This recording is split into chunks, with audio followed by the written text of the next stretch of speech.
Bom dia para todos, sejam todos bem-vindos. Espero que estejam bem de saúde, se cuidando.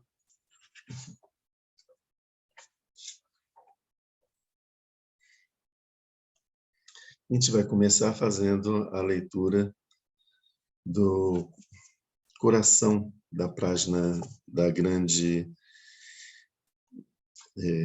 Prajnaparamita, a essência, o texto chamado Essência do Vitorioso Conhecimento Transcendente. Assim ouvi, certa vez o Bhagavat estava em Rajagriha, na colina dos Abutres, na companhia da grande comunidade de monges e da grande comunidade de bodhisattvas. Entrou no samadhi denominado percepção profunda, que observa atentamente todos os fenômenos. Nesse mesmo momento, o sublime bodhisattva Avalokiteshvara, estando em absorção no conhecimento transcendente, viu que a natureza dos 5 agregados era vazia. Depois, pelo poder do Buda, o venerável Shariputra perguntou ao Bodhisattva Avalokiteshvara: como devem treinar-se os homens e as mulheres afortunados que desejem realizar o profundo conhecimento transcendente? Assim ele falou. Então o Bodhisattva Mahasattva Avalokiteshvara respondeu ao venerável Shariputra: Shariputra, aquele ou aquela que deseja entregar-se à prática do profundo conhecimento transcendente devem ver assim. Ele deve ver que a natureza dos 5 agregados é vazia e totalmente pura. A forma é o vazio é a forma. A forma não é nada além que o vazio não é nada além que a forma. Da mesma maneira que as sensações, as percepções, as formações mentais e as consciências são vazias. Assim, Shariputra, todos os fenômenos são vacuidade. Eles não têm nem características, nem origem, nem fim.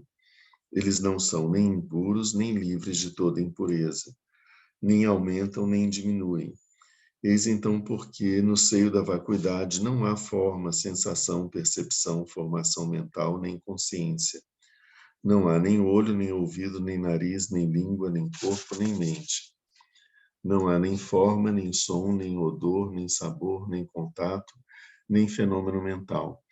Não há qualidades inerentes à visão, à audição, ao paladar, ao tato, ao visão, audição, ao paladar, ao tato, ao olfato e à consciência mental. Não há nem ignorância, nem envelhecimento, nem morte, nem sua respectiva cessação. Da mesma maneira, não há nem sofrimento, nem origem do sofrimento, nem extinção do sofrimento e nem caminho. Não há nem sabedoria, nem realização, nem não realização. Assim, Shariputra, uma vez que para os bodhisattvas não tem nenhum dano, eles apoiam-se sobre o conhecimento transcendente e ali permanecem. Sua mente é desprovida de todo véu, são destemidos, transcenderam toda visão errônea e passaram definitivamente para além do sofrimento. Apoiando-se sobre o conhecimento transcendente, é que todos os Budas do passado, do presente e do futuro atingem a budeidade absoluta, o perfeito e insuperável despertar. É por isso que o mantra do conhecimento transcendente, o mantra da clarividência, o mantra insuperável, o mantra inegável, o mantra que alivia totalmente todo sofrimento, não mente. Saiba que ele é verdadeiro. Eis aqui o mantra da perfeição transcendente. Om Gate Gate Paragate Parasangate Bodhisoha. Shariputra, é assim que um grande bodhisattva deve treinar-se no profundo conhecimento transcendente. Depois o Bhagavat saiu de seu samadhi e felicitou o Bodhisattva Mahasattva Avalokiteshvara. Excelente, excelente, nobre filho. É isso, é isso. Depois que o Bhagavat assim disse, o venerável Shariputra, o Bodhisattva Avalokiteshvara, todos aqueles que o cercavam, e o mundo com os deuses, os humanos, os semideuses e os Gandharvas, se regozijaram e louvaram sinceramente suas palavras. Aqui termina a sublime essência do conhecimento transcendente.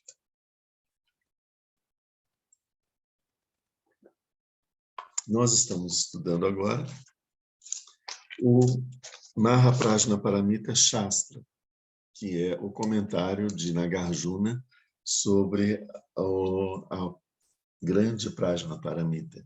ou seja, o Sutra da Prajnaparamita com 100.000 versos. E a gente fez a leitura agora da essência desse Sutra de 100.000 versos, né? Como se fosse um resumo, está bem sintetizado aqui. Especialmente a gente está estudando sobre os 37 auxiliares da iluminação. O que a gente já percebe aqui, no próprio texto, transcenderam toda visão errônea e passaram definitivamente para além do sofrimento, falando sobre os bodhisattvas que se apoiam sobre o conhecimento transcendente.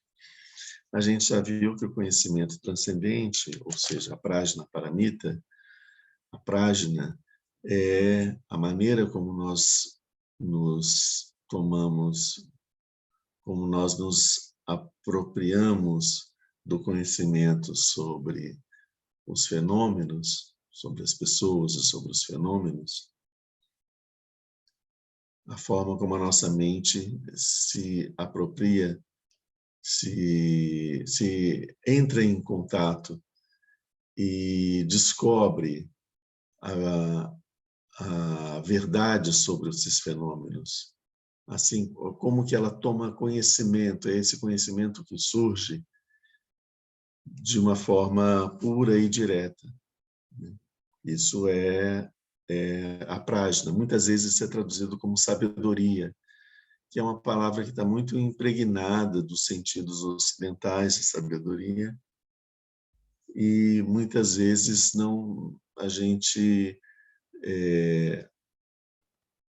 se acostuma com essa forma, com o conceito que está por trás de sabedoria, e a gente não percebe que prajna, a riqueza do que se diz com prajna.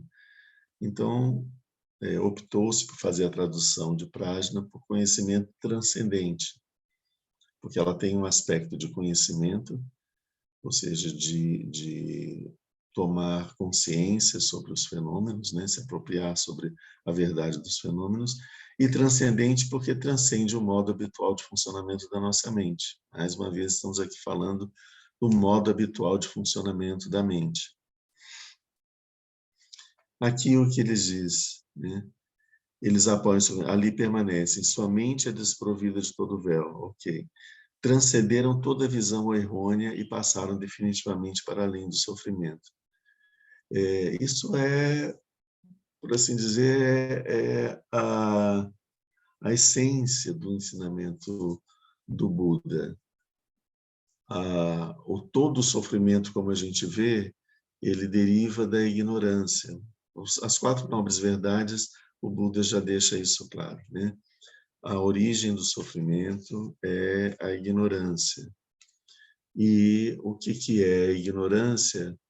É a percepção, o equívoco, a percepção equivocada sobre a realidade dos fenômenos. Isso é ignorância, de uma forma geral. Aqui, quando se fala da ignorância, está falando especialmente da ignorância das 4 nobres verdades, está falando especialmente, essa ignorância que diz aqui, é a ignorância sobre sua própria natureza, né? E sobre também a natureza dos fenômenos.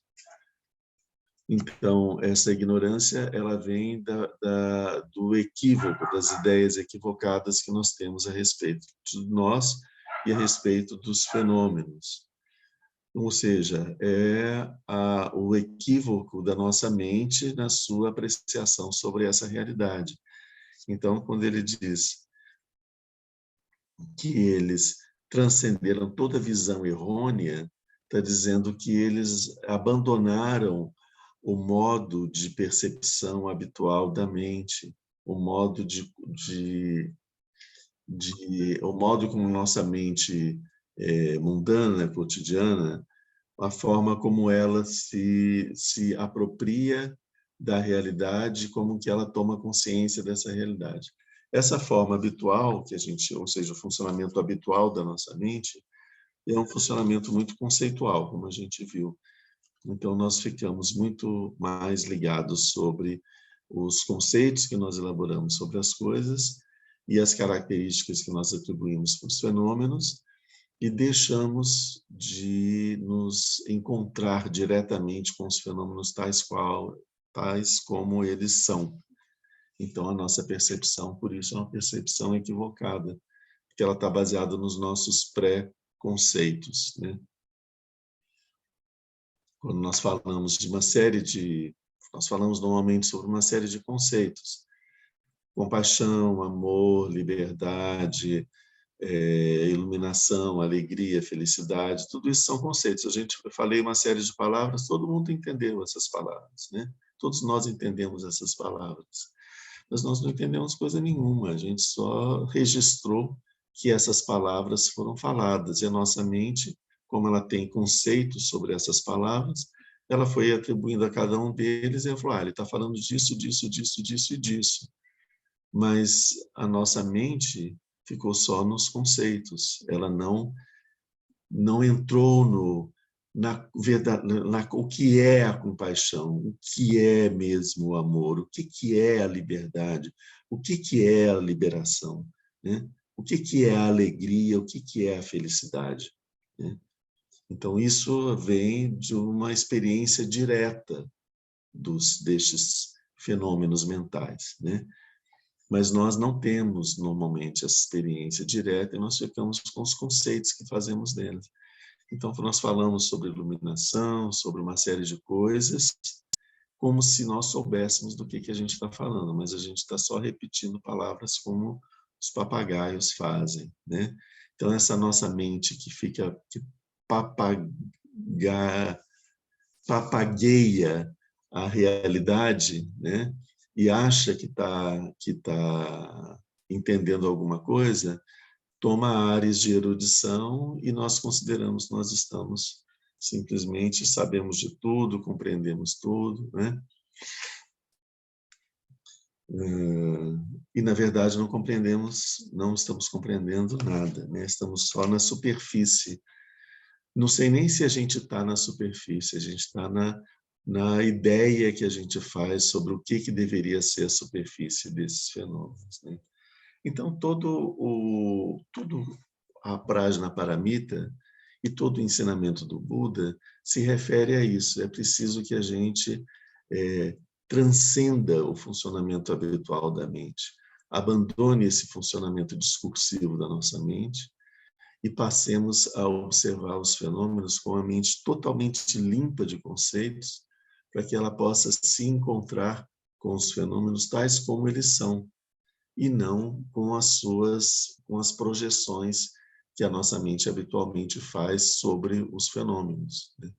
Normalmente, quando nós nos relacionamos com os fenômenos, antes de nós chegarmos aos fenômenos, a nossa mente já fez projeções sobre as expectativas que ela tem sobre o que é aquele fenômeno, as ideias pré-concebidas que ela tem sobre esse fenômeno, as memórias que ela tem de experiências passadas relacionadas com esses fenômenos, e todos esses processos mentais poluem a nossa visão e se interpõem entre a nossa mente e o fenômeno que vai ser observado. Então, no momento que nós estaríamos em contato com os fenômenos, na nossa frente estão uma série de processos mentais e de fenômenos mentais que modificam completamente a nossa percepção. E aí a gente tem uma percepção equivocada dos fenômenos, né? A gente faz a mesma coisa em relação com as pessoas, é óbvio, né? Nós nunca conhecemos as pessoas, mas nós, no nosso modo de funcionamento habitual, mas nós achamos que conhecemos porque nós fazemos várias projeções sobre as pessoas e atribuímos às pessoas coisas que estão simplesmente na nossa cabeça, que muitas vezes nunca passaram pela mente das pessoas que estão sendo contactadas e observadas, né? Então, isso tudo para a gente entender como que a essência do ensinamento do Buda é a gente transcender essa forma habitual de percepção do mundo, que é uma percepção que gera sofrimento. Essa forma de funcionamento da mente, ela não é ela é uma forma mergulhada na ignorância, né? E ela, com certeza, sempre produz o sofrimento. Então, o Buda ensina para a gente, primeiro, que a gente abandone todo o comportamento que produz um karma negativo, que produz sofrimento, porque esse comportamento que produz um karma negativo, ele produz na nossa mente formações kármicas que produzem sofrimento, que produzem, geram modos de funcionamento da nossa mente, produzem na nossa mente as sementes das visões equivocadas, das visões errôneas, que vão produzir vão determinar toda a forma como nós funcionamos a partir daí. São os hábitos mentais. Os hábitos mentais são criados pelo nosso comportamento, né? Pelas nossas ações. É por isso que o karma, dessa forma que o karma gera sofrimento. Quando nós agimos, nós produzimos hábitos de modos de funcionamento, esses hábitos vão se acumulando dentro da nossa mente e vão produzindo tensões dentro da nossa mente. E essas tensões produzem cada tensão dessa, vamos imaginar que uma formação kármica, ou seja, um hábito mental adquirido, né? A palavra está muito ligada ao sentido mesmo, né? Aqui é um hábito mental, uma forma habitual de funcionamento da mente. Então, quando nós fazemos uma coisa uma vez, fazemos a segunda vez, fazemos a terceira vez, nós já criamos um hábito de agir de uma determinada forma. Esse hábito, ele causa uma distorção na nossa mente, ele causa uma tensão na nossa mente, e essa tensão é relacionada com uma consciência, ou seja, com uma percepção de uma ideia sobre o mundo, uma percepção sobre as coisas, uma visão das coisas. E essas consciências que vão se acumulando são consciências equivocadas, produzidas pelo karma, são da natureza da ignorância. Elas vão fazer com que nós tendamos no futuro a repetir essas ações e a produzir mais sofrimento, e a produzir sofrimento nós mesmos, porque uma mente tensionada e essa tensão que se produz na nossa mente, que cria todos essas visões falsas, elas vão produzir sofrimento dentro da nossa própria mente, né? Antes mesmo até que a gente possa realizar uma ação que produza sofrimento para os outros, a nossa própria mente já está sofrendo em consequência dos hábitos mentais, das formações kármicas, que são fruto das ações repetidas que nós fazemos, que causam sofrimento para nós e para os outros. Ok. Então, essa forma de funcionamento mental sofrida, que produz sofrimento, que produz ignorância, a gente precisa parar com isso. O primeiro ensinamento do Buda é: para de fazer o mal. Para de fazer o mal. É relacionado com o nosso comportamento. É mais fácil a gente observar o nosso comportamento do que observar as nossas emoções. É mais fácil a gente observar as nossas emoções do que observar as ideias que regem as nossas ações, né? E é mais fácil a gente observar essas ideias do que a gente ver as visões falsas, ou seja, a visão, o ponto de vista profundamente arraigado na nossa mente, que dá sustentação para todas essas ideias errôneas que a gente tem sobre o mundo, sobre nós mesmos e os fenômenos. É mais fácil a gente observar o comportamento, ele tá evidente. Então, modificando o comportamento, né, deixando de fazer o mal, a gente para de acumular as sementes de sofrimento, né? É uma forma da gente parar de causar mais tensões kármicas que vão produzir sofrimento na nossa mente. Em seguida, ele fala: realizar todo o bem que seja possível, porque realizar as ações virtuosas, ele cita as ações nefastas e ele cita as ações virtuosas.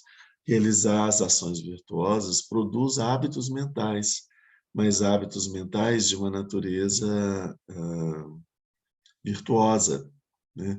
São hábitos mentais, são também formações kármicas, que vão produzir hábitos mentais que são hábitos que liberam, que distensionam e que liberam a nossa mente. Então, produzir todo o bem que seja possível. Assim, a gente já está mexendo nessa parte da nossa mente que são o acúmulo dos hábitos das ações, dos hábitos mentais, consequências das nossas ações negativas passadas, né? Em seguida é que ele fala, e controle a sua mente.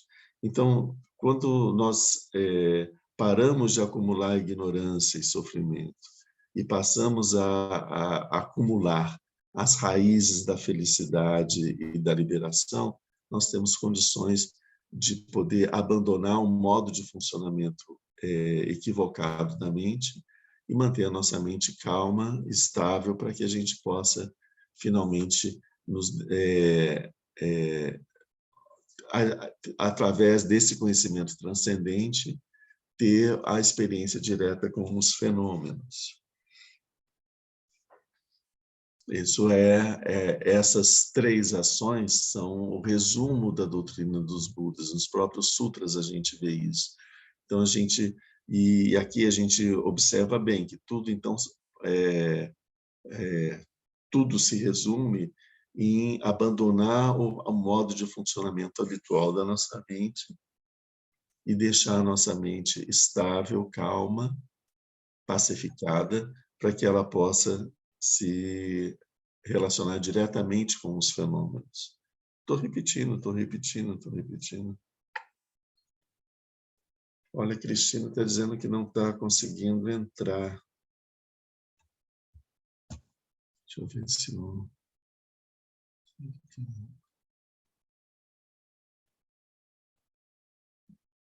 Quem que tá...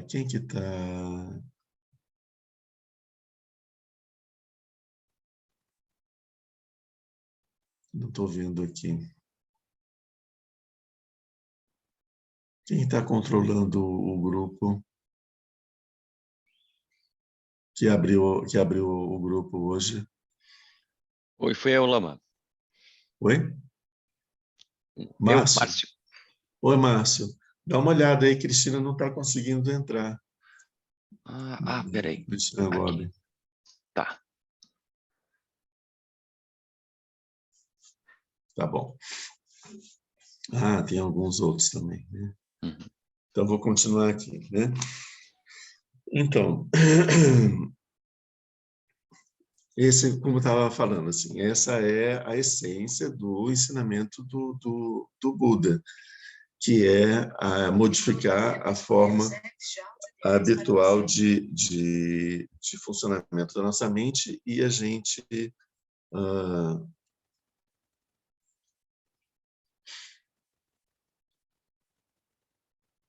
ter a experiência desse encontro direto com os fenômenos, com a realidade.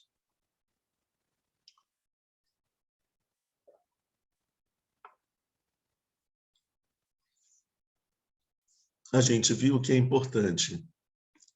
A gente já viu todos esse tempo que a gente está estudando juntos, né?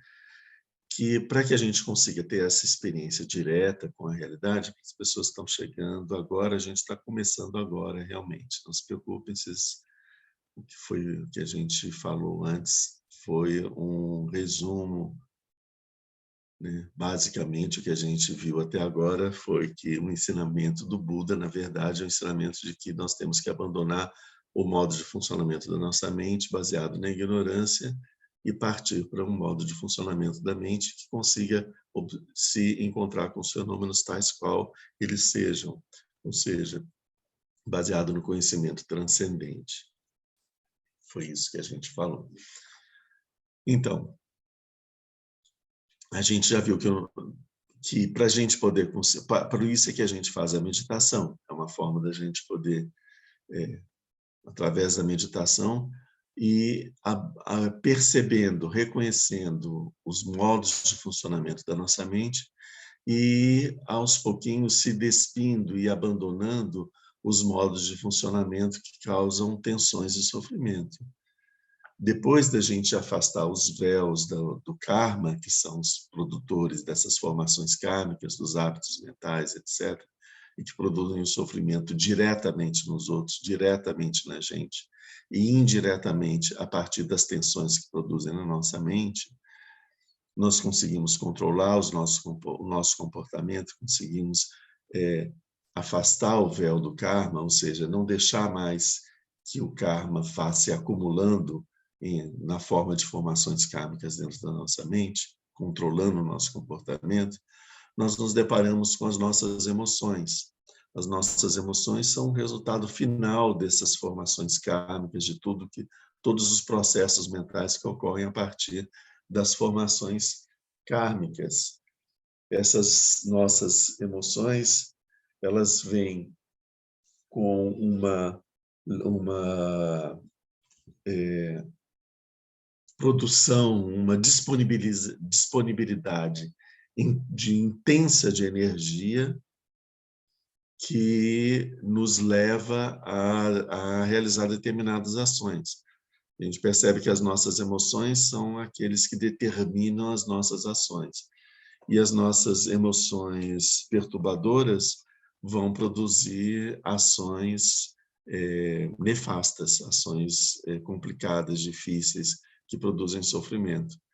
Então, quando nós observamos as nossas emoções, através da meditação, observamos as nossas emoções, nós vemos que as emoções elas têm um ciclo, onde elas surgem de ideias equivocadas, todas elas sempre baseadas centradas no nosso ego, surgem dessas ideias equivocadas e elas produzem uma grande quantidade de ideias, de sentidos e de conceitos que vão produzindo um estado de sofrimento mental intenso, que disponibiliza uma energia muito grande e que leva a gente a realizar determinadas ações.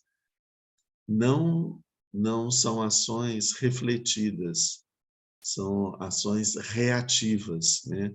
As nossas emoções, elas nos levam a reagir a coisas que a gente acredita que está acontecendo. Isso que eu estou falando, coisas que a gente acredita que está acontecendo, porque vai tendo uma escalada de pensamentos equivocados que vão tendendo a fazer com que a gente acredite que um determinado fenômeno está acontecendo de uma determinada forma. Essa pessoa está fazendo isso porque ela quer me prejudicar. Né? Hoje ela acordou com a ideia fixa de que ela vai fazer o mal para mim e ela está fazendo isso porque ela quer me prejudicar. Então eu vou sentir raiva dela, eu tenho que agir agora com raiva para que ela pare de fazer isso comigo. Então, isso tudo é a construção mental que vai acontecendo e vai disponibilizando uma energia muito grande, e a gente vai e parte para pancadaria baseado numa visão equivocada, que lá no iniciozinho era um simples pensamento, mas que foi se acumulando com uma série de pensamentos. Então, esse é mais ou menos o processo como as emoções vêm.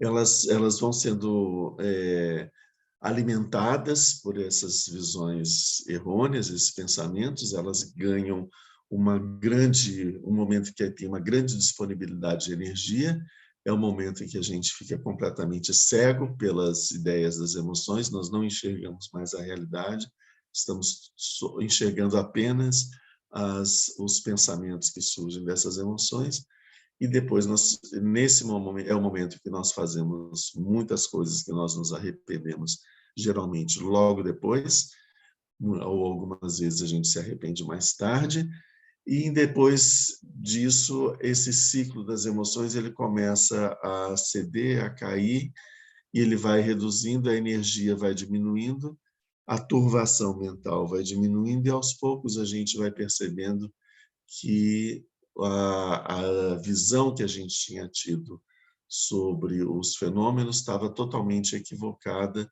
e é quando a gente começa a apresentar o remorso, e a vergonha e o sentimento de que nós agimos de uma forma errada, né? Então, esse é o ciclo das emoções. Através da meditação, a gente observa esse ciclo funcionando. Quando a gente observa o ciclo funcionando, a gente consegue dar um distanciamento. Você percebe, estou começando um ciclo emocional, eu não posso deixar que esse ciclo emocional tome conta do meu tino, da minha determinação, né? Eu preciso, eu não vou me jogar nessa onda, eu vou simplesmente me afastar e observar a onda e deixar ela passar. Então, com isso, a gente vai aprendendo a não se envolver nos processos emocionais e quando a gente não se envolve nos processos emocionais, a gente se mantém à distância, nós podemos até, com um certo treino, aproveitar essa energia mental surgida por esse processo emocional para executar alguma outra coisa, né? Mas, enfim, o importante nesse momento é que a gente não deixe que a emoção tome conta da nossa determinação, né? Da nossa volição, da nossa vontade, né? Nós temos que nos destacar da emoção e observar a emoção como um processo que está acontecendo na nossa mente, mas que não somos nós. Ela não é minha identidade, ela é um processo que está acontecendo na minha mente. Eu não me reduzo a essa emoção, né? A minha identidade é maior do que isso. Afastar do véu emocional, nós começamos a nos deparar dentro da nossa mente com uma série de conceitos que são os conceitos que determinam o funcionamento habitual da nossa mente, a forma como a gente age no mundo. Todas essas ideias, esses pré-conceitos que são que estão determinando a nossa visão de mundo, determinando as nossas ações, determinando as emoções que a gente vai sentir em determinadas situações. Então, nós começamos a perceber que por trás dessas emoções e do nosso funcionamento habitual, existe uma série de ideias que são norteadoras, né? E que povoam a nossa mente e que determinam a forma como nós vamos reagir às coisas. Essas ideias não são a expressão da nossa liberdade individual. Essas ideias são frutos dos nossos condicionamentos sociais, culturais, familiares e condicionamentos de toda a natureza. Então, nós nos deparamos nesse momento, através do processo da meditação e da observação do funcionamento da nossa mente, que a nossa mente é um mar de ideias e de conceitos que vão produzindo o nosso modo de ser. E a gente começa a perceber que esse nosso modo de ser, ele não é um fruto da nossa liberdade, como nós acreditamos, mas é um fruto dos nossos condicionamentos. Então, observando isso, nós conseguimos ir abandonando esses condicionamentos. Quando a gente consegue afastar todo esse véu mental de todos esses fenômenos mentais, basicamente em cima dos conceitos e dos condicionamentos, nós nos encontramos com a nossa mente num estado mais tranquilo, porque todos esses processos mentais eles estão numa atividade incessante. Quando a gente consegue afastar tudo isso, nós temos a nossa mente calma e estável. E com essa mente calma e estável é que a gente consegue finalmente nos encontrarmos com os fenômenos tais como eles são, né? Sem todas as interpretações que a gente faz deles a partir de todos esses processos mentais que a gente viu. Então, por isso é que a gente vê o caminho da meditação, ele é um caminho de nos encontrarmos com a nossa mente, percebermos a confusão, a perturbação que existe na nossa mente, ir abandonando aos poucos aqueles processos mentais que a gente considera tão caros, né, que nós nos agarramos a eles com tanta força. A raiva, por exemplo, né, e os sentimentos de indignação e que é preciso que a gente faça alguma coisa para se defender, se eu não cuidar de mim, quem é que vai cuidar? Essas coisas que a gente se agarra de uma forma tão intensa, é simplesmente uma emoção totalmente equivocada, perturbadora e que produz sofrimento. Então a gente abandona isso e a gente começa a perceber que as coisas não são bem assim, né? Que a visão que o nosso ego tem sobre os fenômenos não é tão pura e livre assim, né? Ela é muito mais focada, muito mais produzida pelo medo que o nosso ego tem de desaparecer.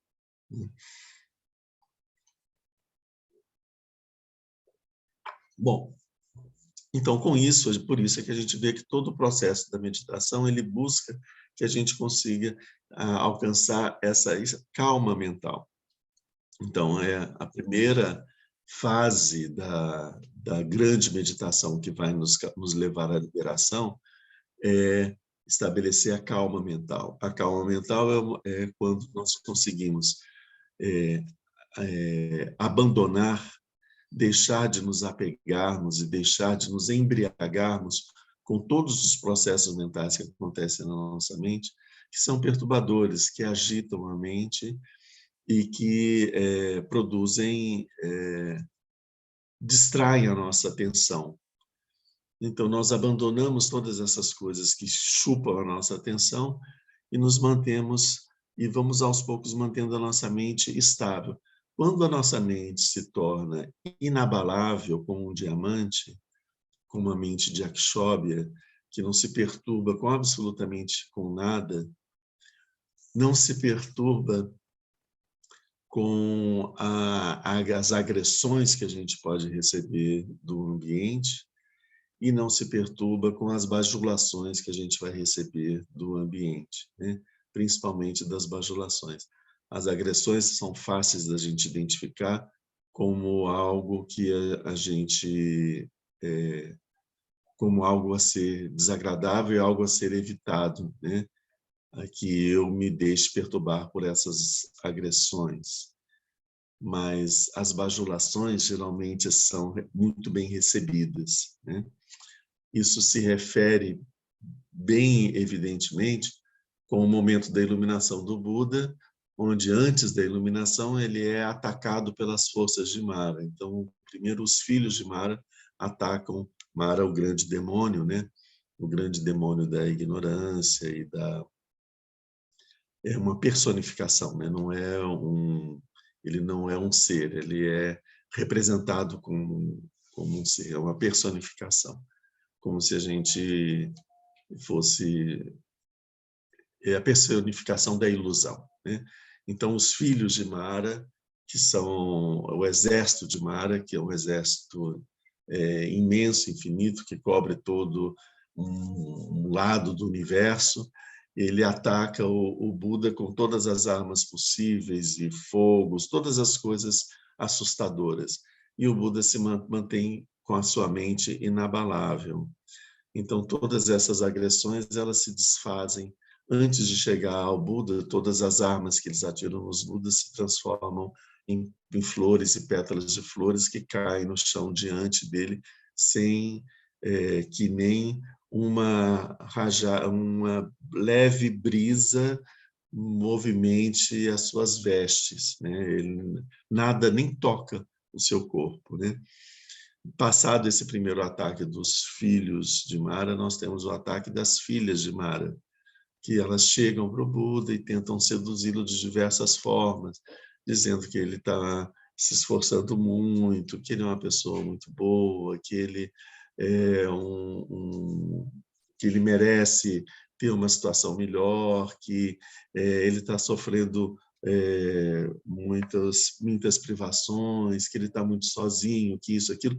Diversas formas de sedução, né? Não é só uma sedução sexual, né? Quando a gente fala da sedução, a gente pensa numa sedução sensual, não é isso. Isso elas tentaram também, né? Mas elas tentam com uma sedução mental, de, né? Nossa, como que você precisa descansar um pouquinho, né? Não dá para deixar para amanhã, né? Acho que hoje já foi suficiente. Olha, né? Você passou por todo esse ataque, agora você venceu e tal. Agora você merece o repouso. Essa conversinha que fica na nossa mente, e é isso, a mente inabalável, ela também ela continua inabalável, mesmo com toda essa conversa sedutora, de esse ataque sedutor em cima da nossa mente. Ela não se deixa abalar, né? Você não pensa, eu sou mesmo uma pessoa muito boa, nossa, eu estou mesmo chegando no caminho, ou eu estou quase conseguindo, ou eu mereço isso, eu mereço. Todas essas coisas, né? Que são, ou seja, são ideias, pensamentos que reforçam as emoções de orgulho, de vaidade e uma percepção de si como se você fosse alguma coisa diferente de todos os outros seres, né? Da massa dos seres. Então, uma mente estável, que não se perturba nem com as agressões, nem com as seduções, é uma mente que consegue olhar para o fenômeno e não se perturbar com os fenômenos, quaisquer que eles sejam, e consegue ir além das características mais superficiais e imediatas desses fenômenos. Então, nós nos deparamos com o fenômeno, às vezes, normalmente, nós teríamos um sentimento de recuo por achar que é um fenômeno agressivo, perigoso, ou de uma certa forma não agradável, desagradável, mas com a mente estável, completamente estável, inabalável, nós nos deparamos com esse fenômeno, não atribuímos a ele essas qualidades que a nossa mente dá, porque uma coisa é agradável ou desagradável para quem, né? Ela não existe o agradável em si ou o desagradável em si. Isso depende da referência, do para quem. E esse para quem é sempre o nosso ego. E o nosso ego é um padrão extremamente... não é um bom padrão para nós mesmos, né? Então, nós vemos nós nos deparamos com os fenômenos e não atribuímos a eles, né? Se isso é bom, se é ruim, se é agradável, se são coisas, todas esses processos mentais, eles utilizam como referência o nosso ego.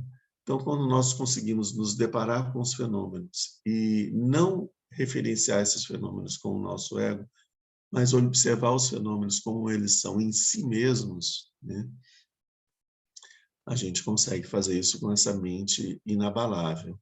Se nós vamos observar os fenômenos relacionando eles com o nosso ego, nós perturbamos a nossa mente, produzimos uma fabricação, um fenômeno mental que vai perturbar as águas calmas, espelhadas do nosso lago mental e vai produzir uma agitação na nossa mente, que é a produção dessa referência do fenômeno em relação a mim mesmo. Como que eu vou me lidar com esse fenômeno? Ele é bom para mim, ou ele é mal para mim, eu gosto, eu não gosto. Isso tudo já perturbou a mente. Então, essa mente, enquanto a nossa mente for perturbável pela percepção que ela tem dos fenômenos, nós não temos essa estabilidade que é necessária para que a gente possa ver o fenômeno tal como ele é. A partir dessa estabilidade mental é que nós vamos, com prájna, nós vamos olhar para o fenômeno e enxergar ele tal como ele é. Essa é a segunda parte da meditação que nos vai conduzir ao estado de Buda, que é o Lakton, né, que é a visão penetrante, que é a mobilização da mente, do aspecto investigativo da mente, luminoso da nossa mente, para que a gente consiga aprender o fenômeno como ele é, né? Então, apesar da gente ter textos descrevendo todos esses processos de formas diferentes, a gente está vendo que a gente está falando sempre da mesma coisa, né? Então, aqui a gente está pegando o Nagarjuna, que ele é muito detalhista na forma de explicar esses processos mentais, e ele segue por um determinado caminho.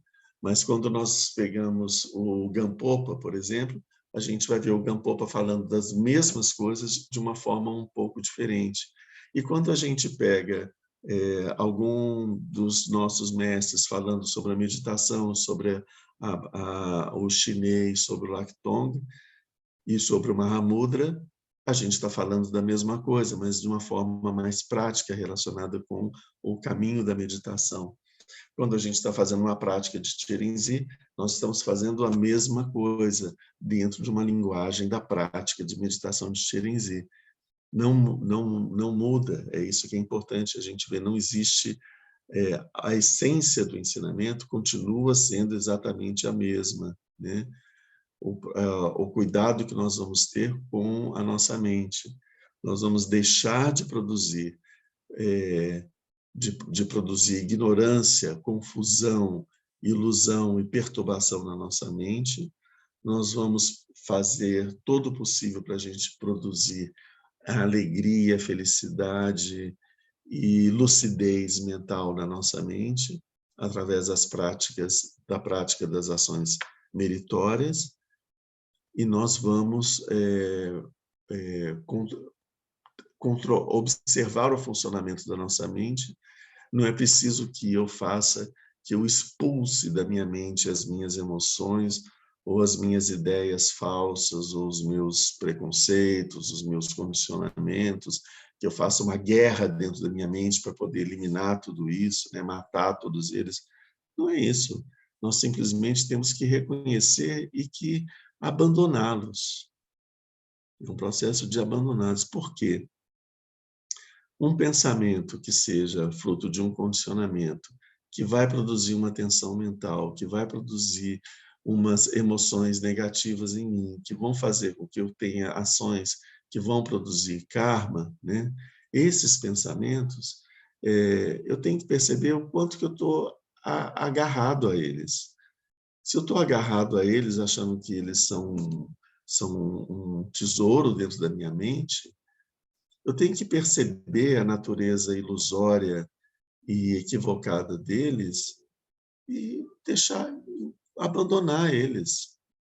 Não deixar que eles me influenciam mais. Quando eles aparecerem de novo, eu vou falar assim, de novo aquele pensamento equivocado, né? Isso não tem nada, eu já vi que isso não tem nada a ver.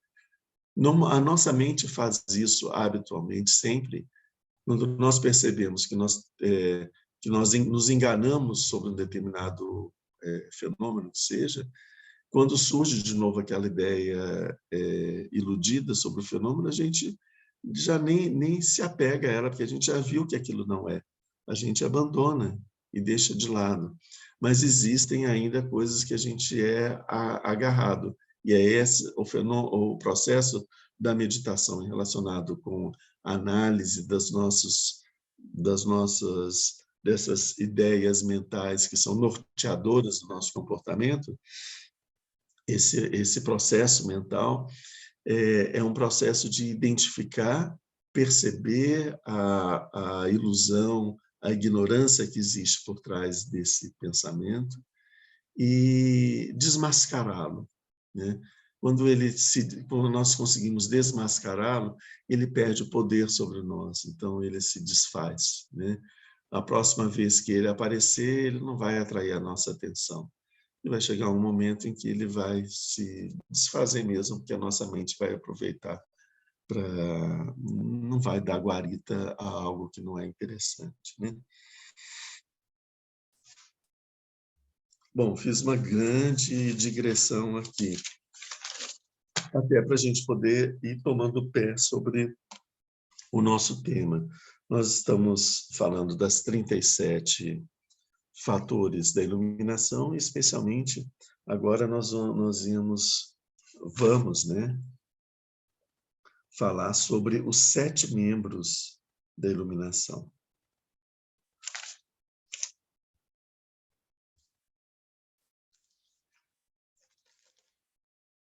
Que esse é o nosso tema.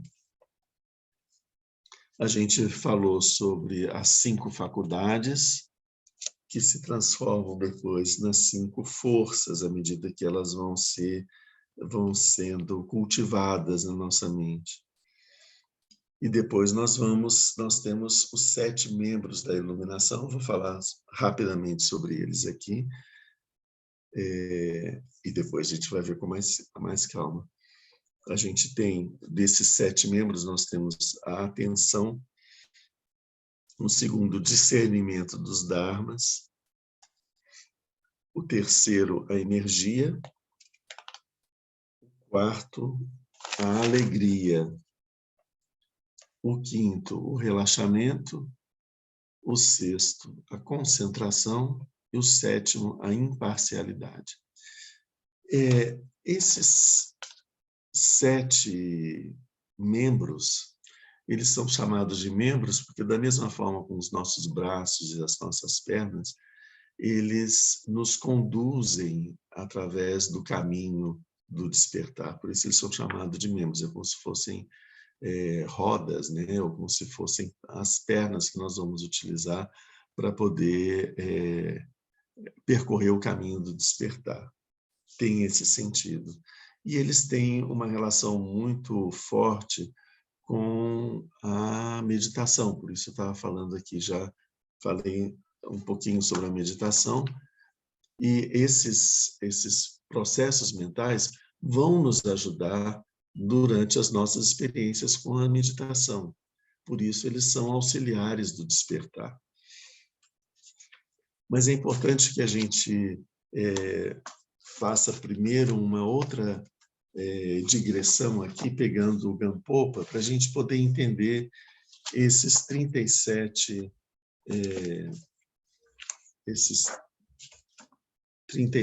auxiliares, né? E especialmente esses últimos 7 de que eu falei agora. Quando a gente pega o finalzinho do Gampopa, a gente pega o finalzinho do Gampopa, o capítulo 18, da Via dos Bodhisattvas, ele vai falar que os Bodhisattvas, no caminho do despertar, eles percorrem 5 vias. Vocês já viram isso várias vezes sendo falado assim, meio en passant, né? Sobre as 5 vias, os 5 caminhos e as 10 terras dos Bodhisattvas, né? E é importante a gente agora entender um pouquinho mais o que são esses 5 caminhos, né? Que vão nos levar às 10 terras dos Bodhisattvas. Vocês já viram, umas vezes as pessoas falam, o Dalai Lama é um Bodhisattva da 8ª terra ou da 10ª terra, e o que são essas terras, né? Não é isso que a gente vai falar agora, mas a gente vai falar sobre os 5 caminhos que vão levar os Bodhisattvas a experienciar essas 10 terras. Essas 10 terras são etapas sucessivas no caminho do despertar.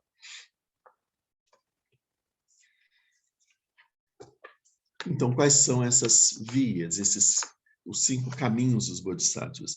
Nós temos a via da acumulação, a via da junção, a via da visão, a via da meditação e a via da realização última. A via da acumulação, a primeira, ela representa todos os esforços de um ser dotado do potencial do grande veículo, que realiza todos os esforços que ele realiza no sentido do bem, desde o momento que produz a mente do Supremo Despertar, recebe as instruções de um mestre, até o aparecimento dos sinais de calor da sabedoria. O que é essa via da acumulação? A gente qual é o momento em que eu me torno um Bodhisattva. No caminho do Mahayana, a gente tem, né, o ciclo de ensinamentos do Hinayana e o ciclo de ensinamentos do Mahayana. O caminho do Mahayana é o caminho do Bodhisattva. Enquanto no Hinayana, todo o processo, todo o caminho que se segue, ele visa uma purificação desses processos mentais. E a libertação individual do samsara, no caminho dos bodhisattvas, a gente busca a liberação de todos os seres, o desenvolvimento do amor e da compaixão e a liberação de todos os seres, para que a gente não pare no nirvana, como que é o fruto almejado dentro do caminho do Hinayana, mas que a gente não pare no nirvana, mas que a gente chegue ao estado de Buda. Então, o caminho dos bodhisattvas é o caminho que conduz ao estado de Buda. E esse caminho começa quando?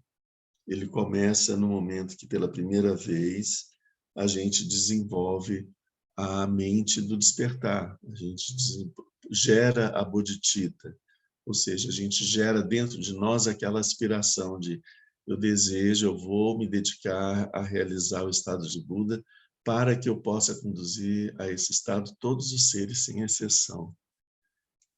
Quando o foco deixa de ser eu e passa a ser o outro. Eu quero que os outros se libertem do sofrimento e que eles alcancem a felicidade.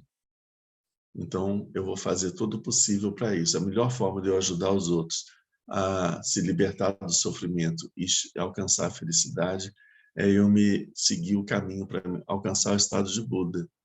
Por quê? Porque o Buda tem uma visão perfeita de todos os fenômenos, infalível. E enquanto eu não tiver o estado de Buda, a visão que eu vou ter sobre os fenômenos vai ser equivocada. Então, eu sou sujeito a erro. Então, eu posso tentar ajudar os outros e não conseguir. Para eu poder ajudar realmente os outros, eu preciso alcançar o estado de Buda. Então, eu preciso alcançar rapidamente o estado de Buda, porque os outros estão sofrendo muito. E esses outros, assim, se não... A visão que a gente tem é que todos os seres, em algum momento, já foram nossos pais, nosso pai e nossa mãe, em outras vidas. Então, e cuidaram de nós e merecem de nós todo carinho, né, e dedicação para que a gente se dedique para que eles possam se libertar do sofrimento.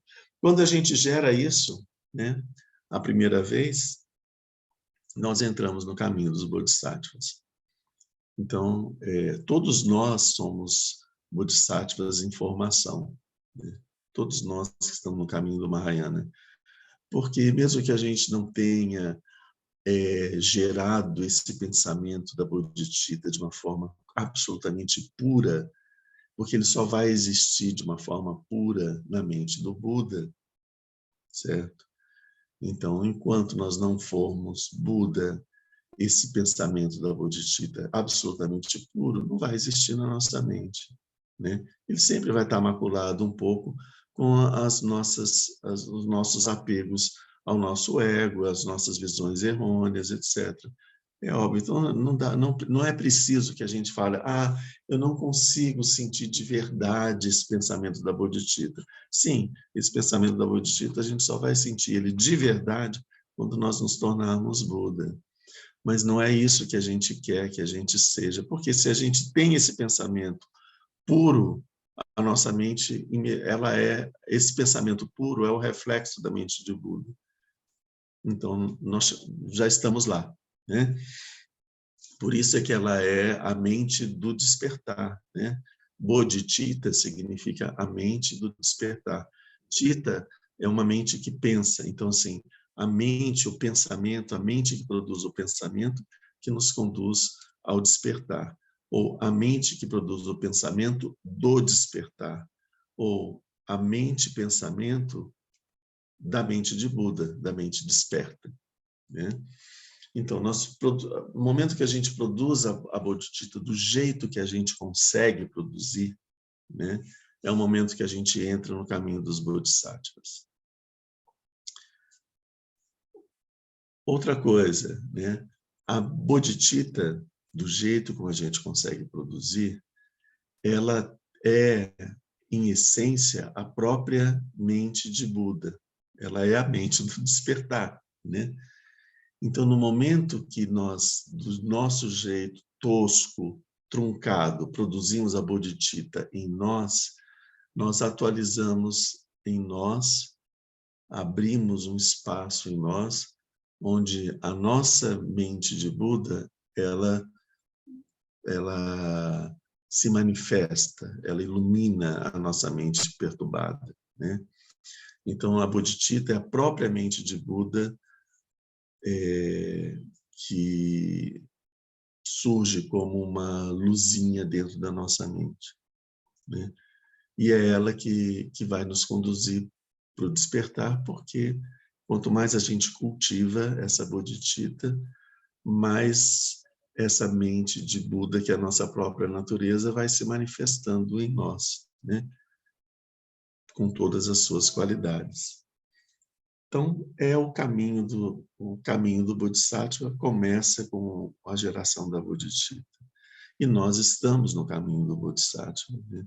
Nós não somos bodhisattvas, os mahasattvas, bodhisattvas, tipo Chirenzi, Manjushri, Maitreya. Nós somos bodhisattvas em formação. Nós estamos seguindo o caminho. Nós geramos a bodhicitta, nós pensamos que é interessante que os outros sejam felizes e que se libertem de sofrimento. Talvez a gente pense que nem todos, mas assim, já é alguma coisa, a gente já tá avançando nesse caminho, a gente está começando a perceber o direito do outro. Ou melhor, a gente está começando a perceber que, além de nós, no universo, existe uma coisa chamada outros, né? E que são completamente incompreensíveis para nós nesse momento, né? Aqui, o que mais que o Gampopa diz? Até o aparecimento dos sinais de calor da sabedoria.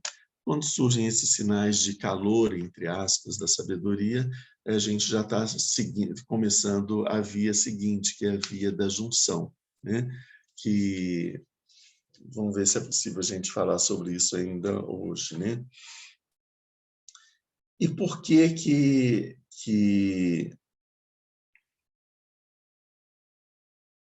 Aí ele fala que existem 4 etapas nessa nossa via de acumulação, que é chamada reflexão, aspiração, desejo superior e obtenção.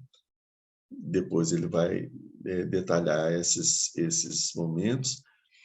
E ele pergunta, mas por que se chama via de acumulação? Porque nessa via se acumulam os méritos necessários para se tornar um receptáculo adequado ao calor e aos outros sinais da realização. As práticas dessa via são igualmente chamadas fontes do bem aparentadas da liberação. Então, ainda vamos voltar mais aqui. O que é isso que ele está falando? O que ele está nos trazendo aqui? Nessa via de acumulação, que é onde nós estamos agora, por que eu estou focando isso agora? Porque não adianta o caminho, ele passa por várias etapas. Falar de um processo que acontece numa determinada etapa do caminho, que nós não estamos, se nós tentarmos experimentar esse processo, nós vamos ficar apenas nos conceitos, vamos perder tempo, e pior do que isso, a gente vai achar que está alcançando alguma coisa. E a gente vai só se iludir, né? Então, é importante a gente entender aonde que nós estamos no caminho do Bodhisattva. Onde que nós estamos? Nós estamos nesse caminho da acumulação. E qual é a prática para esse caminho da acumulação? Nós precisamos acumular méritos. Então, por isso é que todas as práticas que a gente faz são práticas de acumulação de méritos. A gente vai ver as práticas que são feitas no centro, a prática de Chirenzi, prática de Tara e uma prática de diversos idãs diferentes, até a prática de Sangemela, por exemplo. A gente vê que um grande pedaço da prática se baseia na acumulação de méritos, né? de acumulação de méritos e acumulação de sabedoria. São as duas acumulações que nós temos que fazer. Nós acumulamos méritos fazendo ações meritórias, ações positivas, desenvolvendo a generosidade, desenvolvendo a paciência, desenvolvendo a ética, protegendo os seres, uma série de formas, dizendo a verdade, desejando o bem dos seres, etc. São formas a gente adquirir méritos, né? E adquirir a sabedoria. Como que nós vamos adquirir a sabedoria? Estudando a Prajna Paramita, como nós estamos fazendo agora, e percebendo a vacuidade dos fenômenos, percebendo que, de imediato, a forma mais grosseira da gente perceber essa vacuidade dos fenômenos é percebendo que os fenômenos não têm absolutamente nenhuma relação com os conceitos que nós fazemos sobre eles, né? Nós não nos relacionamos com os fenômenos, nós nos relacionamos com os conceitos que nós projetamos nos fenômenos, como se fossem eles, né? Então, a gente conseguir perceber esse mecanismo mental e conseguir diminuir esse mecanismo mental, parar de projetar coisas nos seres, projetar coisas nos fenômenos e tentar ver as coisas do jeito como elas são e não do jeito como a nossa mente, as caixinhas que a nossa mente faz, que coloca as coisas dentro, as gavetas, né? Deixar de lado esse grande arquivo cheio de gavetas, onde nós classificamos todos os fenômenos, e vamos ver os fenômenos do jeito como eles são, sem dar nome para eles, sem dar características para eles, sem dar expectativas para eles. Olha como é difícil, né?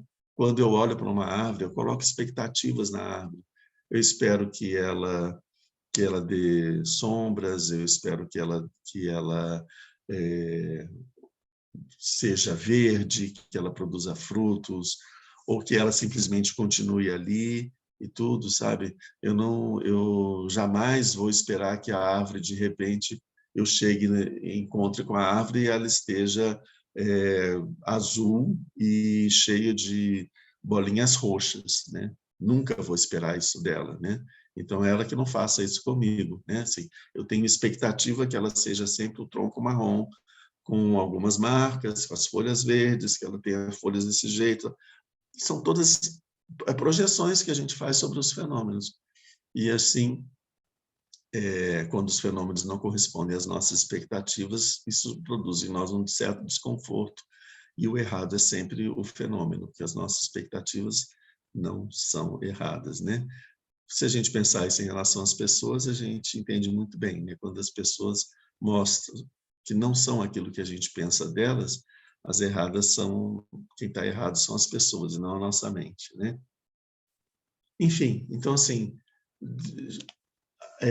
nos encontrarmos com as coisas sem abandonando as expectativas que a gente faz sobre elas.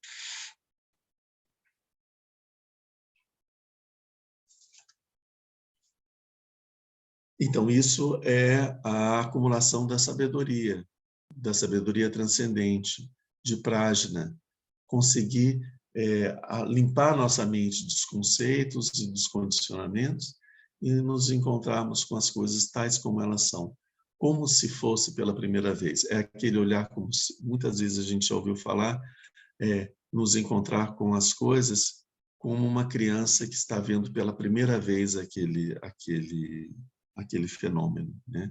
Que não tem expectativas nenhuma sobre ele, né?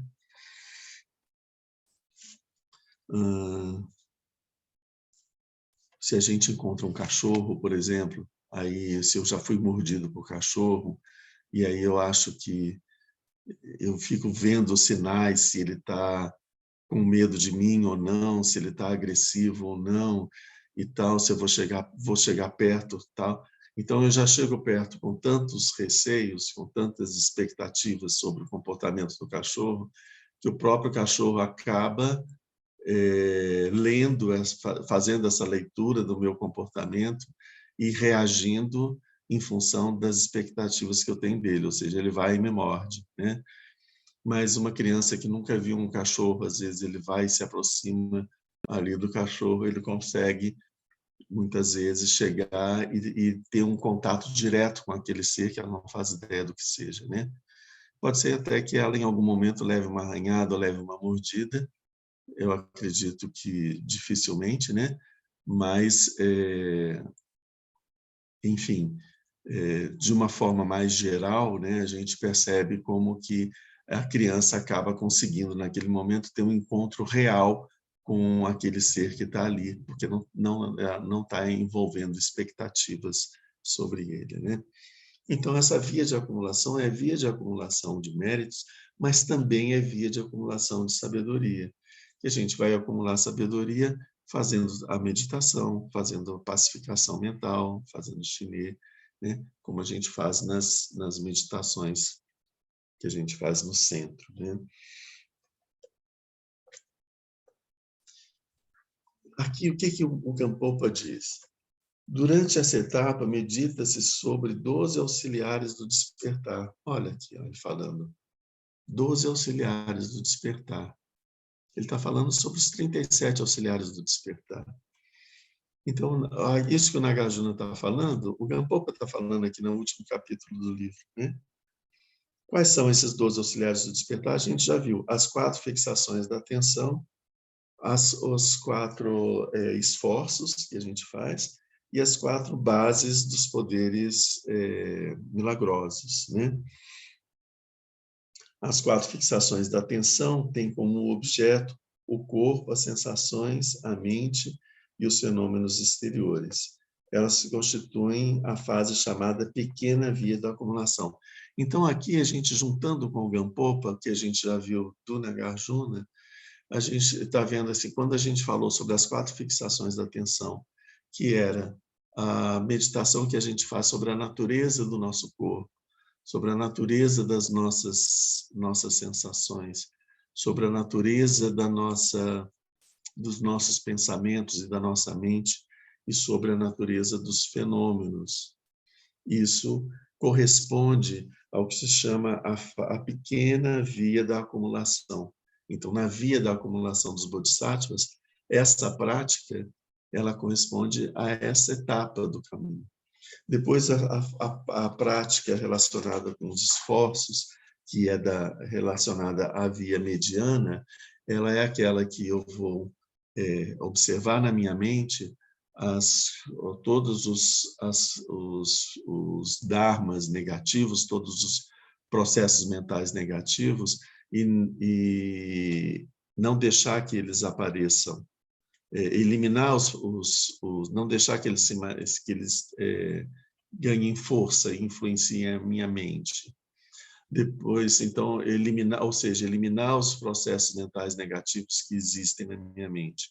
Depois, não deixar que surjam processos mentais negativos que ainda não surgiram na minha mente. Fazer com que surjam na minha mente os processos mentais meritórios, positivos, e cultivar os processos mentais meritórios e positivos que já existem na minha mente, para que eles possam aumentar cada vez mais. Essa fase que é do segundo grupo de 4 auxiliares da iluminação, relacionados com os esforços, é chamada a fase da acumulação mediana.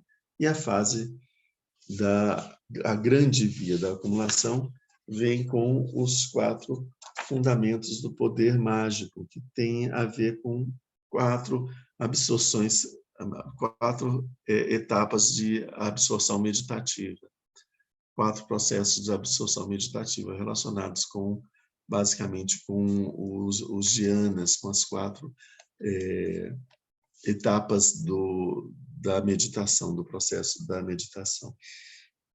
Então, a gente vê que onde que nós estamos? Nós estamos justamente nessa via em que nós temos que nos dedicar a fazer a acumulação de méritos e a acumulação de sabedoria, observar o funcionamento da nossa mente, não deixar que os processos mentais negativos floresçam na nossa mente, eliminá-los assim que a gente perceber que eles existem, não deixar que eles surjam. Quando eles surgirem, nós temos que não deixar com que eles se enraizem e criem força dentro da nossa mente. Entende? Esse é o caminho que a gente deve estar seguindo, né? Depois a gente tem o que chama da via da junção, que é baseado nas forças e nas faculdades e nas forças, que foi o assunto que a gente viu ainda no final do ano passado. E depois vem a via da visão. Nessa via da visão, a gente vai ter, então, esses 7 auxiliares da iluminação, que é o que a gente vai estar tratando a partir de agora, né? Isso foi só para a gente ver como que isso está relacionado, então, com etapas do caminho do despertar, né? Esses 37 auxiliares, eles são uma sequência nesse caminho do despertar. A gente vai continuar falando um pouco sobre esses 7, mas entendendo que eles se referem a uma etapa mais avançada que a gente ainda não está, né? Mas eles não são totalmente incompreensíveis, eles são bastante compreensíveis. E eles podem ter uma grande utilidade na nossa prática da meditação. E esse é o sentido que a gente vai dar para eles agora, né? A gente vai estar trabalhando com eles nesse sentido, a gente vai estar vendo como que esses fenômenos, esses processos mentais vão nos ajudar na nossa prática da meditação. E aí a gente vai dar uma utilidade para eles agora, sabendo que mais adiante no futuro, quando a gente já estiver numa fase um pouco mais avançada, eles vão adquirir um outro caráter ainda mais intenso dentro da nossa mente, né?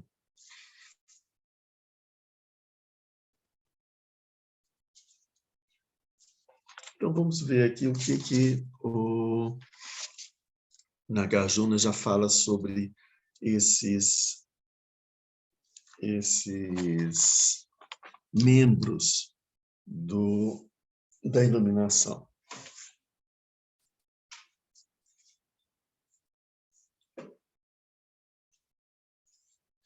Tudo bem até agora? Acho que sim, né? Ele diz o seguinte: a gente viu das 5 faculdades, né, que essas 5 faculdades, quando elas são cultivadas, elas se transformam em 5 forças que nos ajudam muito no caminho, né? Então, na sequência, o Nagarjuna diz aqui: tendo obtido as forças, o yogi distingue os dharmas do caminho da meditação. Existem 3 membros. O segundo membro da iluminação, que é chamado discernimento dos dharmas. O terceiro membro, que é chamado energia. E o quarto membro, que é chamado de alegria. Ele pulou o primeiro. Depois ele vai falar do primeiro. Então, se o pensamento cede no momento em que se pratica o caminho, esses 3 membros o despertam e erguem.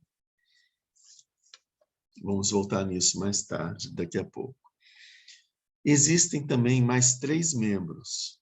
O quinto membro, que é chamado relaxamento, o sexto membro, que é chamado concentração, e o sétimo membro, que é chamado imparcialidade. Se o pensamento se distrai no momento em que praticamos o caminho, esses 3 membros o fixam para que ele se concentre. Vocês estão vendo? São processos mentais, são processos de funcionamento da nossa mente que vão nos ajudar nessas 2 fases diferentes de fenômenos que acontecem durante a meditação. Quanto ao membro restante, que é o primeiro, a saber, o primeiro membro da iluminação, chamado atenção, ele intervém nos 2 casos, quando a mente se entorpece e quando a mente se distrai. Ele pode reunir os bons dharmas e interromper os maus. É como um porteiro que introduz o que é útil e afasta o que é inútil. Essas 7 coisas, pelo fato delas andarem, são chamadas de membros. Então, é isso que ele fala sobre esses 7 membros. E é isso que a gente vai entender um pouco mais aqui. Primeiro membro importante, a atenção. A atenção, como ele está dizendo aqui, é um membro porque a gente se desloca, né, como se fosse uma perna. Primeira perna da meditação é a atenção. E o que ele fala da atenção? A atenção é como um porteiro. Ela vai ficar ali e ela vai decidir o que é que entra, o que é aceito e entra para o processo da meditação que a gente está fazendo, e o que fica de fora, o que ela não deixa entrar. Então, por exemplo, uma distração vai ser algo que a nossa atenção ela vai perceber como um fator de distração e ela não vai deixar entrar. Ou seja, ela não vai deixar que a nossa mente se apegue a esse pensamento, esse fenômeno que está surgindo e se distraia. Então, o que vai produzir,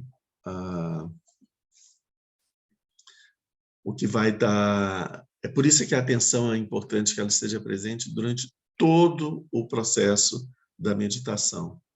Se a atenção ela se desliga em algum momento, então nós nos tornamos vulneráveis, as portas estão escancaradas e diversos processos podem surgir e nos deixar embriagar por eles, e aí com isso a gente abandona a meditação.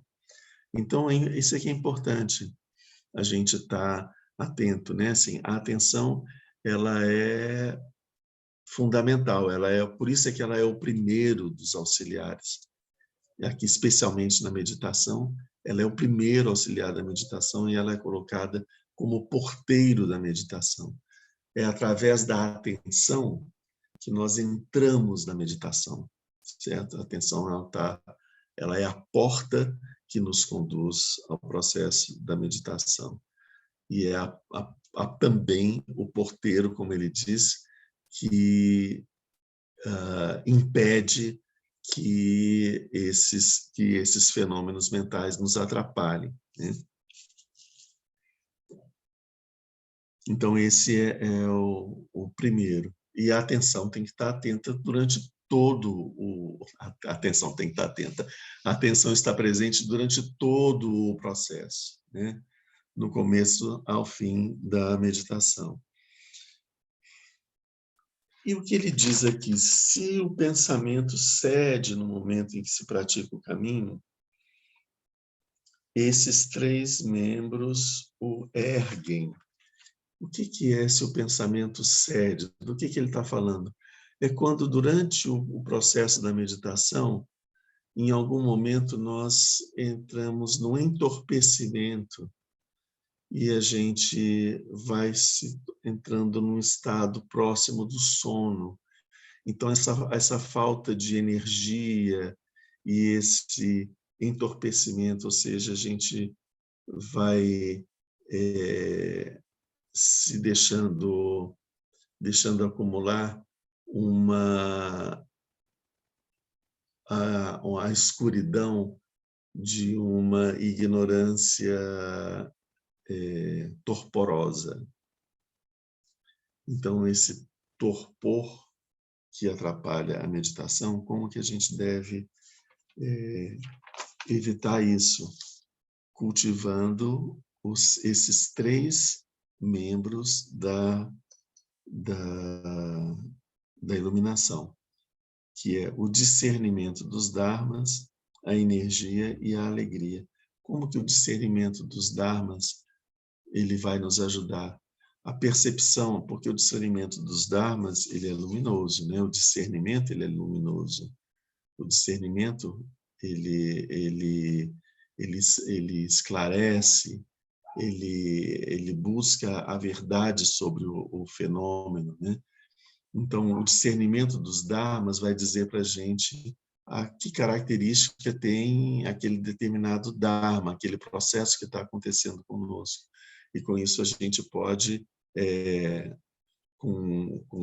junto com a atenção, né? Perceber um processo que vai nos conduzir para um caminho que nós não queremos e eliminar ele, desmascará-lo e eliminá-lo imediatamente. Então, não basta, por exemplo, a gente ter ali a atenção presente e aí nos deparamos com vários fenômenos mentais acontecendo. É importante que a gente olhe para esses fenômenos mentais e a gente saiba exatamente o que são cada um deles, para não se deixar prender a um determinado fenômeno ou deixar ele dominar a nossa experiência mental. Às vezes um fenômeno aparece e a gente é fisgado por esse fenômeno e nós somos conduzidos por ele, né? E aí a gente sai do estado de meditação. Então, perceber a natureza desse fenômeno, perceber a natureza negativa dele para o processo da meditação e não deixar que sejamos dominados por ele, isso faz parte do discernimento dos dharmas, porque aqui os dharmas que ele está falando são esses fenômenos mentais que vão estar acontecendo na nossa mente. A nossa mente ela não é uma coisa que, tipo, eu vou entrar em meditação, tá? A gente entrou numa sala que está vazia, não é uma sala vazia, né? A gente vai entrar na meditação, a gente entra dentro de um liquidificador em funcionamento, em pleno funcionamento. É isso que é a experiência da nossa mente, é uma agitação total, absoluta, e dificilmente a gente consegue encontrar um espaço onde a gente possa colocar um pé, um espaço de estabilidade, né? Então, é muito agitação e muito perturbador, e é importante que a gente vá se desligando de todos esses processos mentais que agitam a nossa mente, para que a gente possa ir adquirindo cada vez mais estabilidade. E para isso é necessário esse discernimento sobre esses processos mentais. E nós temos o terceiro membro, que é a energia. Se a gente está entrando no estado de torpor, nós precisamos mobilizar a nossa energia. E a gente vai mobilizar a nossa energia com a quantidade de alegria, de entusiasmo, de vitalidade, de coragem e de força que tem essa energia, né? E a percepção da necessidade da gente entrar na meditação, porque nós temos que alcançar o estado de Buda, porque os seres estão sofrendo.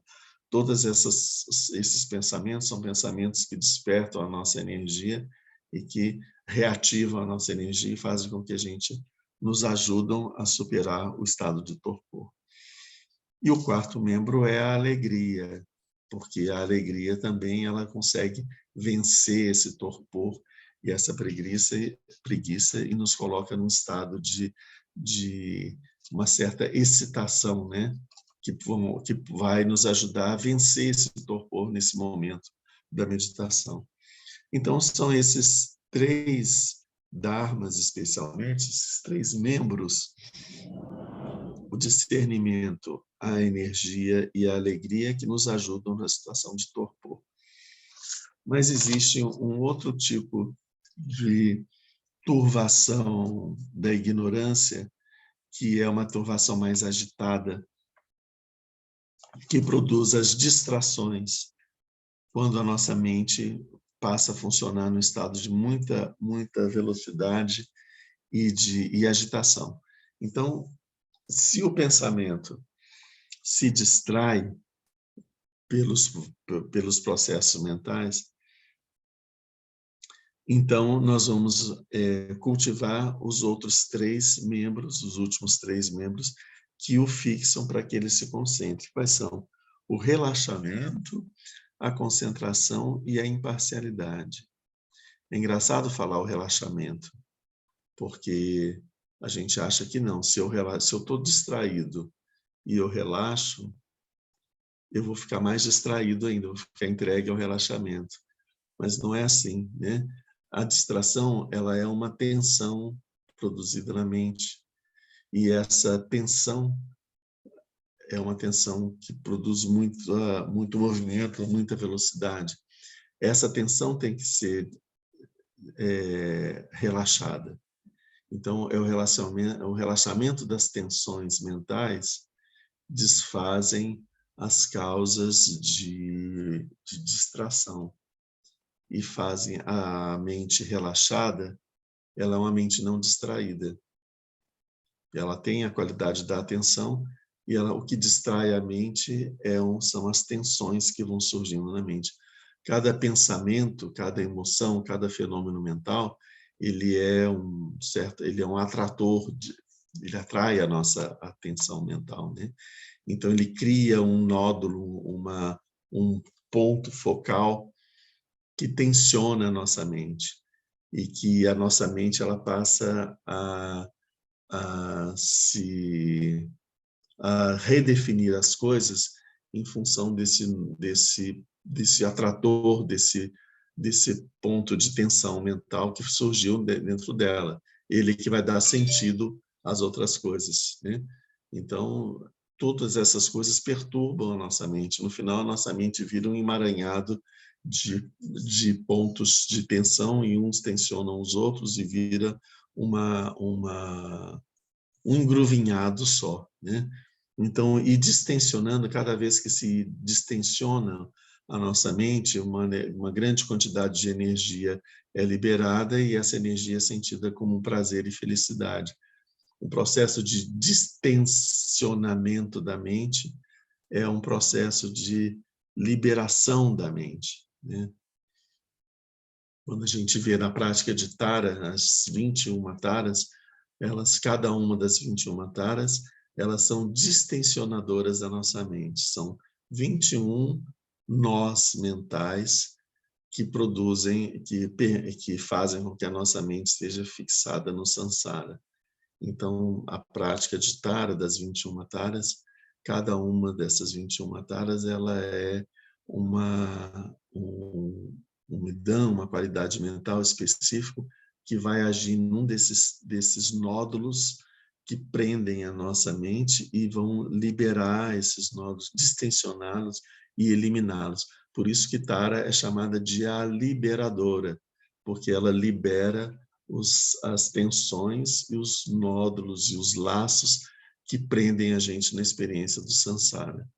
E por isso que a experiência da iluminação é chamada experiência da liberação, porque é uma experiência onde nós nos liberamos dessas tensões mentais e nos liberamos desses laços que nos prendem na experiência do samsara. Por isso que o relaxamento é importante. O relaxamento tem que ser entendido nesse sentido. É o relaxamento das tensões mentais. Uma mente tensionada não produz felicidade. Uma mente tensionada produz dor e sofrimento, né? O distensionamento da mente é que produz a felicidade e a liberação do sofrimento, certo? Então, o relaxamento, nesse sentido, ele é pacificador. Ele elimina aquela agitação mental produzida por um nódulozinho que ficou em algum lugar. O segundo membro é a concentração. Quando nós nos concentramos, nós também eliminamos as distrações. A concentração não é tensionamento da mente. A gente não concentra a nossa atenção com o tensionamento. O tensionamento, como eu falei, ele produz dor, incômodo, agitação, né? Quando a gente sente dor, a nossa mente fica agitada. Ela produz um monte de sentimentos e de experiências desagradáveis. A concentração, ela não é, se ela produz dor, ela está no caminho errado. A gente não deve tensionar quando a gente se concentra. A concentração é simplesmente voltar a atenção para um ponto só. E a gente não tensiona nesse ponto. Quando a gente fala sobre a prática da meditação, nós devemos pousar o olhar, pousar a nossa atenção, por exemplo, no processo de respiração. Pousar não é criar um nódulo, uma área de tensão. É pousar, é tocar de leve, né? Quase não tocar, né? é bem leve, não produz uma tensão, mas foca, é um foco. A concentração é uma focalização, né? E o 7º membro é o chamado da imparcialidade, porque quando nós temos as diversos conceitos sobre os fenômenos que estão acontecendo, esses conceitos eles tendem a fazer com que nós sejamos parciais, né? Como o Nagarjuna fala, se eu acredito se eu acredito se eu acredito na impermanência dos fenômenos, todas as coisas todos os dharmas que falam da permanência, eu não vou gostar deles. Eu vou defender a impermanência e não a permanência.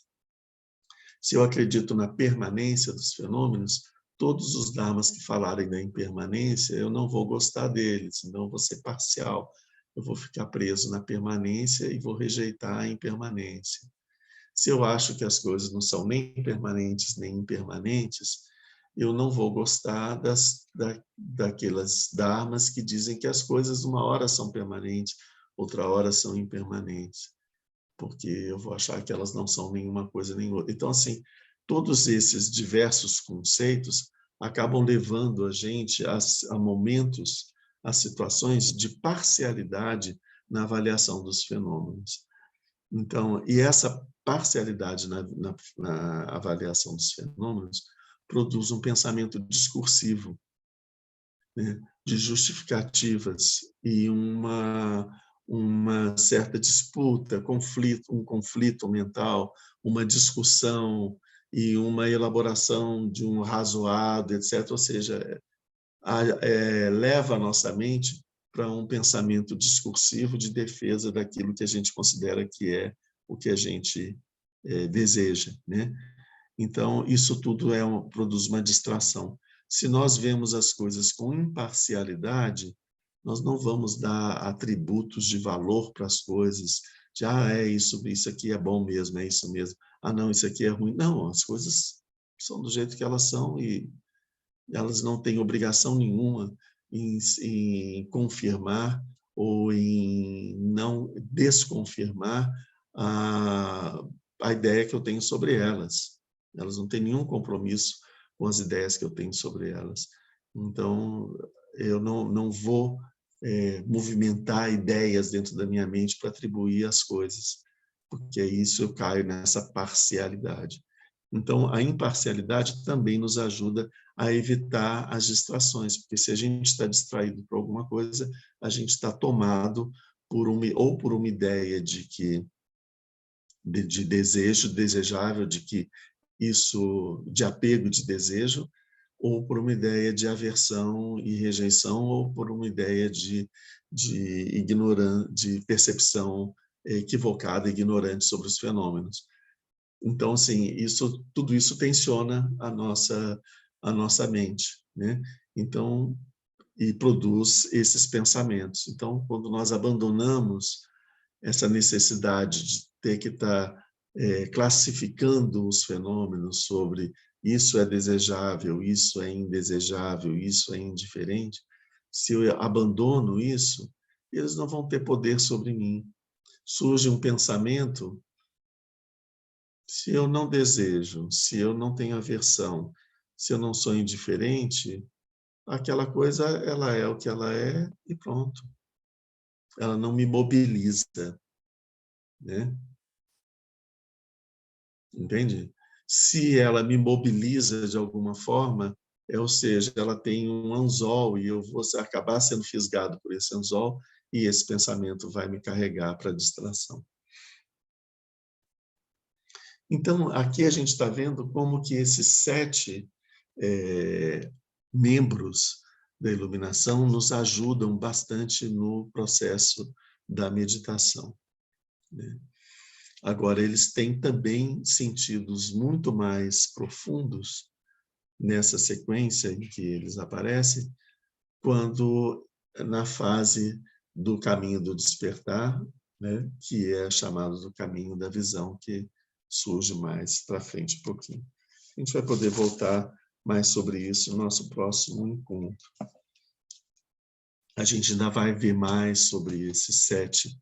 No nosso próximo encontro, a gente vai se dedicar mais sobre esses 7 membros da iluminação que vão nos ajudar no caminho. Enfim, e aí depois a gente dá sequência, a gente deve terminar aqui no mês de fevereiro, a gente deve terminar esses 37 auxiliares da iluminação que a gente começou a ver no ano passado. Vamos abrir para perguntas, se alguém tem alguma dúvida.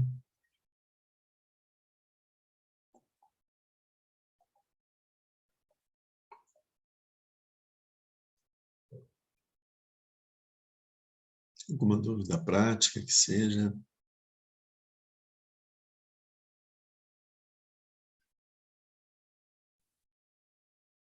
Lamadrine, só uma coisa que me pode não ser tão específica dos ensinamentos de hoje, mas como diferenciar imparcialidade, que está aqui entre os 7 membros, o 7º, e equanimidade. Tem uma relação? Uhum. Tem sim, eu acho que aqui a imparcialidade ela é da natureza da equanimidade, né?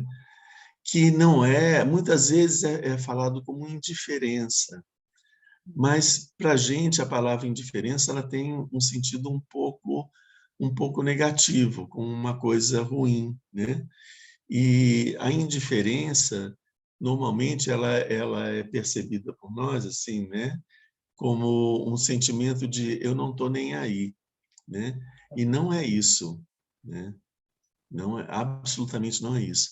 Então, por isso é que a indiferença, eu uso a palavra indiferença para classificar aquele terceiro estado, né? Então, são os 3 venenos: o apego, o desejo, apego, a raiva, aversão, e o terceiro, a ignorância, indiferença, porque ele está nessa natureza. As coisas que o meu ego ele classifica as coisas tipo esses dharmas, esses fenômenos são desejáveis, porque é comida, é bebida, é abrigo, é sono, é roupa, é um carro, é um telefone, são as coisas que vão me ajudar, vão ser boas para mim, vão me ajudar na minha defesa do meu castelo, né? E esses outros dharmas aqui, eles são aversivos, são negativos, né? São coisas desagradáveis, a doença, uma pessoa agressiva, um ambiente de guerra, o lixo e as coisas desagradáveis, são coisas que eu tenho que afastar, porque são coisas que vão causar prejuízo para mim e na defesa do meu castelo. E tem algumas coisas que não ajudam e nem atrapalham, né? Então, aqui o eixo, o eixo norteador, o padrão é o ego, né? Então, bom para mim, ruim para mim e que não é nem bom nem ruim. Ou seja, a referência é o ego. A gente não está no fenômeno como ele é, mas mas naquela questão de como posso eu usar isso, né? Aquela coisa utilitária, a visão utilitária que o nosso ego tem sobre as pessoas e sobre as coisas, né? Então ele classifica todas as coisas em função dele, né? Para mim, para mim, para mim, para mim, para mim. Isso eu quero para mim, isso eu não quero para mim, isso daqui tanto faz, né? Ou seja, em nenhum momento o ego parou para ver a coisa em si, né? Assim, então, essa pessoa, eu gosto dessa pessoa, eu quero ela perto de mim, mas e se ela quiser ir para um outro lugar? Não interessa, ela tem que estar perto de mim porque eu quero, né? Eu não gosto dessa pessoa, eu não quero ela perto de mim. Então, mas isso eu não quero, né? Pronto, o que ela pensa é problema dela, não quero, né? E essas outras pessoas ou coisas que são indiferentes, se elas existirem ou se elas não existirem, não faz a menor diferença, não faz diferença para mim. Pode morrer tudo, né? Que não faz diferença para mim. Então, assim, são 3 posições do nosso ego, que é a forma como o nosso ego classifica todos os fenômenos, né? E que é extremamente negativa, prejudicial, e que produz sofrimento e samsara. Aqui, quando a gente está falando da imparcialidade ou da equanimidade, é uma outra coisa, né? A gente está vendo esse fenômeno, ele não é um fenômeno que vai produzir em mim apego, ele não vai produzir em mim aversão, e ele não vai produzir em mim essa sensação de indiferença, de não estou nem aí. Ele é um fenômeno em si, né? E que não tem relação nenhuma com a forma como eu quero me relacionar com ele, né? Ele não é nem feio, nem bonito, nem, sabe? Ele é o que ele é, né? E como ele é o que ele tem uma dignidade. Ele tem uma dignidade. Eu vou valorizar esse fenômeno não porque ele é agradável ou desagradável, mas porque ele tem uma dignidade em si, que não tem nada a ver com os meus pensamentos, mas ele tem uma dignidade em si. Então, ele é um fenômeno que tem uma importância, que merece a atenção da minha mente, mas com o qual eu não vou me relacionar de uma forma negativa como esses 3 venenos. Então, essa é uma coisa diferente dessa indiferença que a gente lida no dia a dia. Obrigada.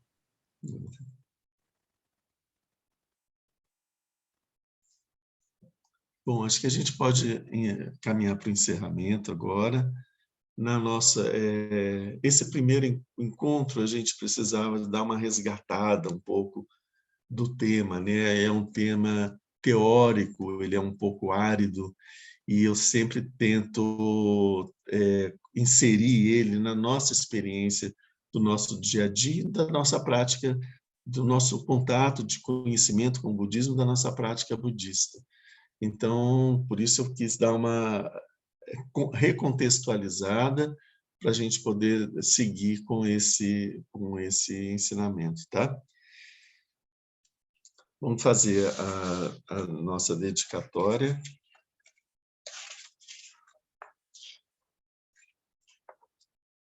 Para podermos encerrar, então. Graças a essa virtude, tendo realizado rapidamente Mahamudra, possa eu conduzir a esse estado todos os seres sem exceção. Pela graça do Buda que obteve os 3 corpos, pela graça da imutável verdade do Dharma em si, e pela graça da infalível aspiração da Sangha, possa essa súplica de dedicatória realizar-se tal como ela é.